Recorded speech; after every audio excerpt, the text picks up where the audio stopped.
សួស្តីអ្នកទាំងអស់គ្នាថ្ងៃនេះខ្ញុំមកលេងវ៉ាន់ប្លុកខ្ញុំមកលេង Minecraft វិញបាទក៏ប៉ុន្តែវាអត់មានឆេះទេបាទតើធ្វើមិនបានខ្ញុំបានអាចធីមដោះទៅមើលទាំងអស់គ្នាតបងកាប់ឈើមកហើយក៏ចងថ្ងៃតបងសយមែនតើបាទចង់មកធ្លាក់ងាប់ទីតើបានអាចធីមណាលេងកាប់បាននេះមកពេលយើងកាប់ឈើក្រនទៅបានប្លុកអូខេតើកាប់ឈើតទីទៅអូខេចាំយើងដីបន្ថែមវិញអីចឹងណាអូខេកាប់ឈើអស់មកអូខេឥឡូវយើងក្រាស់ទៅជាឈើមកយើងក្រាស់ធីមទីបលមួយមក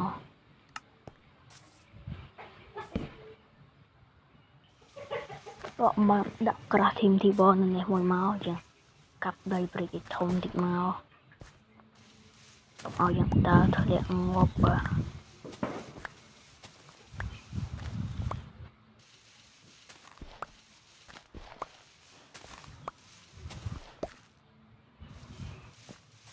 មកកាប់ទៅមកបាទ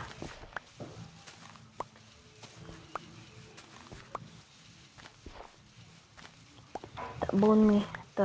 4នាទីវីដេអូ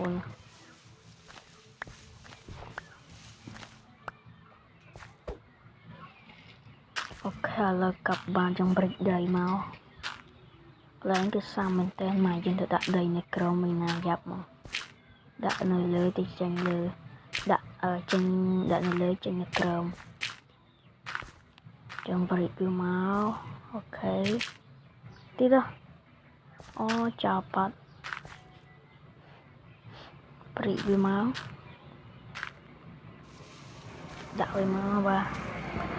បើមានបាច់ទុកអីទេកាប់វាមកបាច់ទុកទេបាទ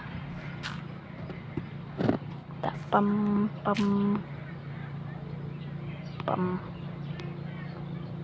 ឥឡូវក្រាស់ PX មួយមកបាទ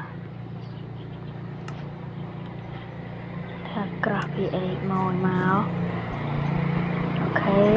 ដល់ឥឡូវយើងកាប់អានេះចោលតែម្ដងទៅបាទបានមកវាបានដុំ redstone បាទតាំងមានរបស់ថ្មហងយ៉ាប់មែនអីគេ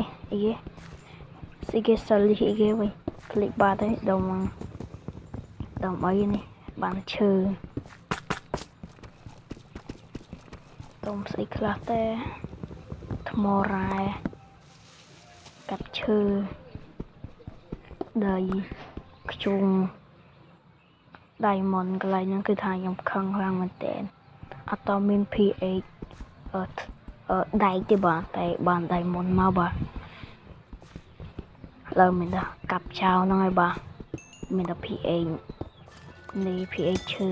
បានខ្ជុងបានទុំនេះទុំកន្លែង Warden ចង់ស្អីខ្លះទេបាទមកខ្លួនឯងទៅខ្ញុំសើស្គាល់ដុំហ្នឹងហងយ៉ាងស្អីខ្លះគេហងថ្មឈើដុំតកហើយខ្ជិលលេងបាយដល់ដល់គ្នាវីដេអូយើងមានតែប៉ុណ្្នឹង